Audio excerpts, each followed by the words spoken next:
we wanted to highlight a local student who is making waves in the literary world, and we are also joined by one of his teachers this morning. 6th grade author of 3 books, Vrisan Shah, is joining us. His teacher from the village school, Hope Lyon, is here as well. Thank you guys for being with us. Thanks for having us. Thank you for having us. Oh my gosh, congratulations. Vrisan, you're now on your 3rd book. You just published your 3rd book? Yeah. Oh my gosh, congratulations. Tell us about how you got into writing, because we were chatting a little bit ago and you said, I didn't really always like writing. How did it get started? So, as I said, I really hated writing when I started. I mean, I just despised the thought of doing that. But I always had these stories going in my head. And my parents encouraged me to enter in a writing contest. Okay. So I'm like, let me just give it a try. Yeah. And once I did it, I realized I had like a real knack for it. Like I was writing stories there and there. And after that, I had a book. You had a book, just like that, had a book. I love it, I love it. Okay, Miss Lyon, you were his teacher. Tell us like when you knew he's a writer. So I was told about Vrisan from our 4th grade team. He published his first book in 4th grade, so I knew when he came to me that I was gonna have to challenge him in a lot of ways and really just push him to grow as a writer. And from the moment he opened his mouth and started talking, and with our very first project over summer reading, I knew it.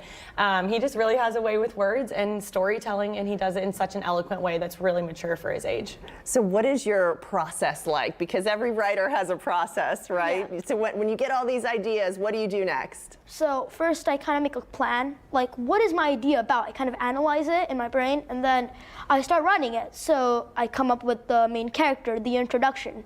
And from there on, I just let the writing do. I just go with the flow, yeah. This is what I tell my 7-year-old. See, you better get to work, kid. Just go with the flow. Go with the flow. Okay, Miss Lyon, as a teacher, if you see kids that are writers and they're maybe on the verge of doing great things like Vrisan, how do you nurture that? Right, I think just giving kids the freedom of expression through literacy is really important, just to foster that love for reading and writing. I myself grew up not enjoying reading at all, so I didn't discover a love for that until I was actually in my teaching career. And so that's something that I take into my philosophy of teaching pretty heavily, is letting kids have choice and letting them find the way that reading and writing really speaks to them and grows their imagination, and they get to tap into the things that they really love and enjoy. I love that. Well, Vrisan, what do you love about writing? What is your favorite part, would you say? So when I'm like searching for a book and I really can't find that book with that certain adventure, that certain story, I just write it, So like if a series ends, my favorite series when they end, I'm like, no, I want more, I want more. So I didn't start writing my own stories about it, and I start writing my own stories about my own ideas. Mm-hmm. Writing really lets me express my ideas, my feelings, in a way so I can share with other people. I love that, I love that. Okay, let's talk about your books. Tell us about, this is the first one, the second one, and the third one? Yes. Okay, what is the first one about? So all my books are actually these collections of short stories, and my first book was the one I wrote when I was 7. The first story is called like Set Danger, the Spy. That was my contest. And there's like magic stories, there's comedic stories, which some of them I took inspiration from Dr. Seuss, like Blue the Green Bear. And for my second book, there's 7 stories, and I wrote them. I got like a prompt one day, and I had to write a whole story in that one day. Oh, wow. So, wow. Okay, and this one is the treasure trove of stories. What is this one? Is it all your favorites? Yes. Okay. So whenever I got these ideas, I just wrote them, and there's like stories like science fiction. So there's Dr. Brilliant's Factory, where there might be a robot invasion. No promises. Yeah. If you're dabbling in magic, then you might want to read about the story about Rutherford's magic store. And so there's a lot of other stories I really like in this. Miss Lyon, what would you say to kids that maybe are not interested, or parents who their kids maybe aren't interested? Because he said, I really wasn't interested, and now look at you, you have all these published books. Yeah, I think, again, just tapping into their creativity and finding something that really speaks to them. Finding books that have main characters that are relatable to your child, whatever it is that they're going through, and that can really awaken a love for literacy and reading and writing, and then just letting them tell stories.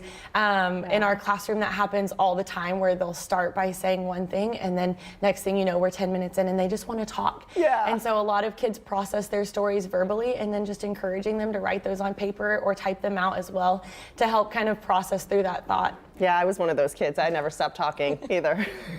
Okay, Vrisan, do you have any advice for kids who are watching or, maybe interested in writing and writing their own books at your age? Mm-hmm. So writing isn't that hard. I mean, all you need to do is find the thing you're comfortable with, like either computer or book, and just take that idea and start writing it. I mean, you just gotta put that idea and like put it on paper. All right. And once that, you can just edit and get it published. I love it. I love it. Do you plan on writing more books? Yes, I in fact have 2 projects that I'm working on. One is called The Secret of the Multiverse, which is I've been doing as a side project, and it is about 150 paragraph long stories. Wow. So yeah, that's one that I'm working on, and I still wanna. You are amazing. Young man. Thank you for being here, Vrisan. Is that mom and dad over there? Yep. You guys, we're going to talk after the show. Get some advice from mom and dad. Thank you guys for being here. Where can folks get your books? So if you just search me up on Amazon or Google, you just search up Vrisan Shah and you'll find me. It's Vrisan Shah. All right, Miss Lyon, Vrisan, thank you so much for being here. You're an inspiration. Thank you for Thank having you so us. much. Thank you.